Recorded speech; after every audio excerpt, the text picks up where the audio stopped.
Good afternoon बच्चों। आज हम करेंगे वर्कशीट नंबर 42 क्लास 10 की साइंस की। पिछली क्लास में हम लोगों ने 41 में काफ़ी चीज़ें कार्बन एंड इट्स कंपाउंड्स की पढ़ी थी। हम लोग काफ़ी टाइम से चैप्टर कर रहे हैं। आज इसके क्वेश्चन आंसर सीरीज़ है, बहुत इंटरेस्टिंग है। और वैसे तो आपने जूम क्लास में मेरे साथ बहुत अच्छा पार्टिसिपेट करा, बट फिर भी जिन बच्चों का रह गया तो वो ये वीडियो देख लीजिए तो आपको और क्लैरिटी मिल जाएगी। Let's start.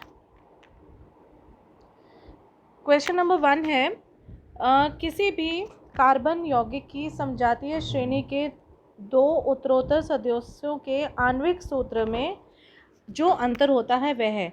देखिए बेटा, पिछली बार हमने क्लास में ये बताया था, जैसे कि सपोज पहली जैसे हमारी सीरीज़ है CH4 है, ये मीथेन है, ठीक है। तो अब जो दूसरी है C2H6 है, तीसरी है C3H8, ये आपको मालूम है एल्केन सीरीज़ है, ओके। अब अगर आप इन दोनों में डिफरेंस देखें या इन दोनों में डिफरेंस देखें तो कितना होगा। अगर आप इसमें से इसको घटाएंगे तो दो कार्बन में से एक कार्बन घटेगा तो C आ जाएगा, और छः हाइड्रोजन में से 4 हाइड्रोजन हटेंगे तो H2 आ जाएगा, ठीक है ना। तो इसका मतलब ये है कि भी किसी भी कार्बन की यौगिक की जो समजातीय श्रेणी होती है उसमें आणविक सूत्र का अंतर क्या होता है, CH2 group, okay. Next question है, इथेन के एक अणु में कितने सहसंयोजी आबंध होते हैं। देखिए, अगर हम इथेन को ड्रॉ करें तो ये आ जाता है, ये देखो। जो बच्चे वो क्लास में मैं ड्रॉ नहीं कर पा रही थी कमेंट बॉक्स में, तो अब यहाँ पे इजीली देख पाएंगे। ये देखिए, अगर हम आबंध गिने तो 1 2 3 4 5 6 7, तो कितने आबंध हुए, 7, ओके। तो हमारा फिर आंसर आ जाएगा 7। नेक्स्ट है, कार्बन यौगिकों के क्रम में दूसरा सदस्य जिसका सामान्य सूत्र CnH2n का सूत्र है। देखिए बेटा, CnH2n सीरीज़ जो आपको मालूम है एल्कीन सीरीज़ होती है, CnH2n H2n।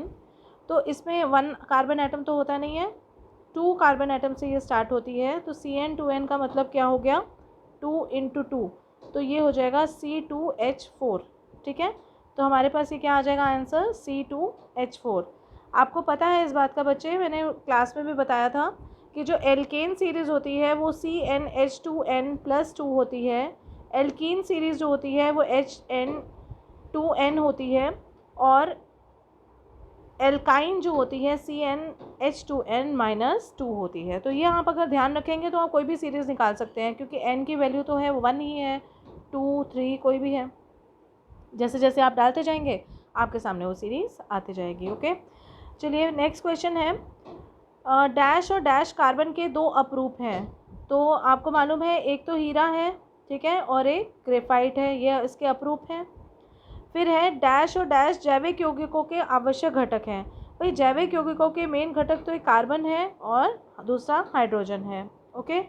यहाँ तक क्लियर है। फिर भी कोई क्वेश्चन हो बेटा, you can ask me any time in the comment box also. Now the next question is, कौन सा तत्व श्रृंखलन को सबसे अधिक दर्शाता है और क्यों।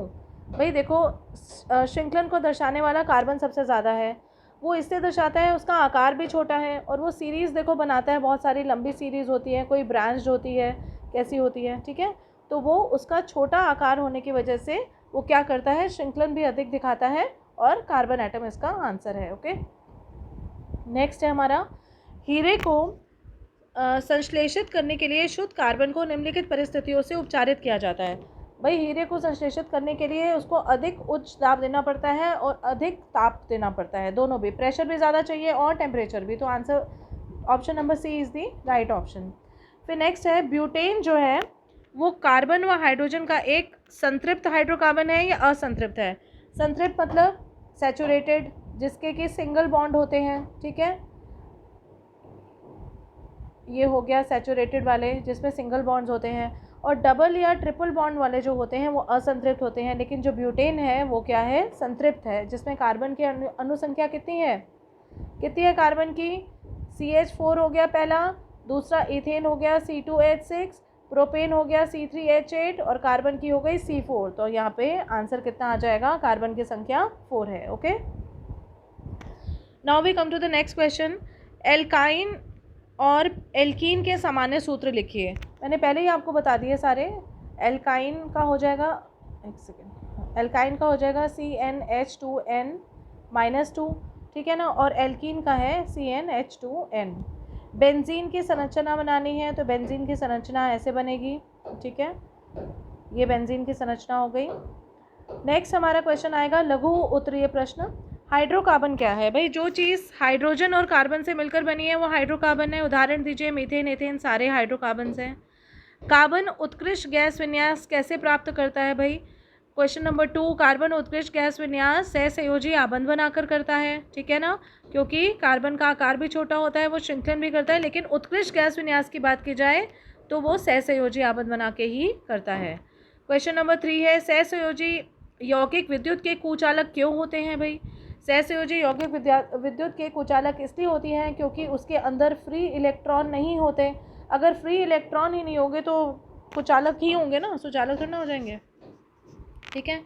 नेक्स्ट क्वेश्चन है क्वेश्चन नंबर 4, कार्बन यौगिकों की समजातीय श्रेणी को ये नाम क्यों दिया गया है? समजातीय श्रेणी के 2 उत्तरोत्तर सदस्यों के रासायनिक सूत्र लिखिए और बताइए कि इनका कौन सा भाग निर्धारित करता है उसका भौतिक गुणधर्म और कौन सा निर्धारित करता है रासायनिक गुणधर्म। देखिए, कार्बन यौगिकों की समजातीय श्रेणी का मतलब यह है कि जो एक ही फंक्शनल ग्रुप को बिलोंग करते हैं। जैसे कि सपोज HCOOH है, फिर CH3COOH है, फिर CH3CH2COOH है। अब आप इनमें सिमिलैरिटी देखेंगे, जो लास्ट में सबके COOH आ रहा है और शुरू में सिर्फ कार्बन एटम और हाइड्रोजन एटम जो है जो एक दूसरे से डिफरेंट है। तो जो एक ही फंक्शनल ग्रुप को, एक ही श्रेणी को बिलोंग करते हैं, जिसमें एक ही प्रक्रियात्मक समूह होता है, उनको समजातिक श्रेणी कहा जाता है, ठीक है ना। अब इन्होंने ये पूछा है कि भाई कौन सा जो है वो भौतिक गुणधर्म डिसाइड करता है पार्ट और कौन सा रासायनिक करता है। अब जैसे HCOOH है, जिसको फॉर्मिक एसिड कहते हैं या मिथेनोइक एसिड कहते हैं, जो रासायनिक गुणधर्म करता है ना बेटा, वो ये लास्ट वाला पार्ट करता है, और जो भौतिक गुणधर्म करता है ना, वो कार्बन और हाइड्रोजन का करता है, जो शुरू का पार्ट होता है। उपसर्ग वाला पार्ट भौतिक गुणधर्म डिसाइड करेगा और प्रत्यय वाला भाग रासायनिक गुणधर्म डिसाइड करेगा। ओके, नेक्स्ट है समजातीय श्रेणी के यौगिकों की 3 विशेषताएं लिखिए। भाई पहली विशेषता तो यही है कि इनका सबका प्रक्रियात्मक समूह सेम होता है, इसी वजह से इनके रासायनिक गुणधर्म सेम होते हैं, ठीक है। सिर्फ फ़र्क किसमें होता है? कार्बन और हाइड्रोजन एटम्स में, ठीक। और इनकी जो प्रॉपर्टीज़ होती हैं, चाहे क्वथनांक हो, गलनांक हो, ये सब जो है सारी जो रासायनिक गुणधर्म हैं इन लोगों के मिलते जुलते होते हैं, ठीक है। और इनके जो लास्ट के जो प्रत्यय होते हैं, फंक्शनल ग्रुप होता है, प्रक्रियात्मक समूह होता है, वो भी सेम होता है। क्वेश्चन नंबर 6 जो है वो है कार्बन की प्रकृति अद्वितीय क्यों होती है? भाई कार्बन की प्रकृति अद्वितीय इसलिए है क्योंकि ये श्रृंखलन करता है, सहसंयोजी आबंध बनाता है। कार्बन की जो संयोजकता होती है वो 4 होती है, जिसकी वजह से वो कार्बन जो है वो किसी के साथ भी जुड़ जाता है, साथ में आबंध बना देता है, सहसंयोजी आबंध बना देता है, ठीक है। ये इसके कार्बन की वैलेंसी 4 है ना, तो किसी से भी जुड़ जाता है और नए नए यौगिक बनाता है। फिर है next question, C3H6 C4H8 C5H10 एक ही समजातीय श्रेणी से संबंधित है। क्वथनांक के बढ़ते क्रम में इन हाइड्रोकार्बन को संयोजित कीजिए। देखिए सबसे ज़्यादा क्वथनांक तो इसका है C5H10 का, ठीक है, क्योंकि इसका द्रव्यमान भी ज़्यादा है, ठीक है, तो इसका जो क्वथनांक भी सबसे ज़्यादा होगा, ठीक। फिर उसके बाद है कि C5H10 का गलनांक एवं क्वथनांक C4H8 से अधिक क्यों है? भाई इसीलिए क्योंकि इसका जो द्रव्यमान ज़्यादा है। अगर आप C3H8 का निकालेंगे, सबसे भारी आदमी जो होगा ना, उसको उबालना, उसको तोड़ना बड़ा मुश्किल होता है। तो C5H10 जो है ऑब्वियसली इसका द्रव्यमान ज़्यादा है, तो ये ज़्यादा स्ट्रॉन्ग है, तो इसको तोड़ने के लिए, इसको पिघलाने के लिए हमें ज़्यादा एनर्जी की ज़रूरत है, इसके लिए ज़्यादा होता है, ठीक है। बाकी ये जो इनके नाम हैं, इन यौगिकों के नाम लिखिए। तो ये कौन से हैं? इन सीरीज़ है, तो ये कौन सी आ जाएगी? पहली वाली क्या आ जाएगी? प्रोपीन आ जाएगी, ठीक है। फिर आ जाएगी ब्यूटीन और फिर आ जाएगी पेंटीन, ठीक है। ये इन सीरीज़ है इसकी वजह से। यहाँ तक क्लियर है सबको? अच्छा, नेक्स्ट क्वेश्चन जो है हमारा इन यौगिकों के, हाँ जी, नाम भी हो गए। नेक्स्ट क्वेश्चन है क्वेश्चन नंबर 8, कार्बन के उन 2 गुणों की व्याख्या कीजिए जो हमारे चारों ओर कार्बन यौगिकों की अधिकता के लिए उत्तरदायी है। वही प्रॉपर्टीज़ है कि ये तो एक श्रृंखलन करता है, ठीक है, कैटिनेशन जिसे कहते हैं, और दूसरा है कार्बन कार्बन कंपाउंड्स बहुत बनते हैं इसकी वजह से, श्रृंखलन की वजह से। फिर जो कार्बन जो है सहसंयोजी आबंध बनाता है, मतलब कोवलेंट बॉन्ड बनाता है। फिर इसका छोटा साइज़ है, ठीक है। ये सारी की सारी प्रॉपर्टीज़ इसके अंदर आ जाएंगी।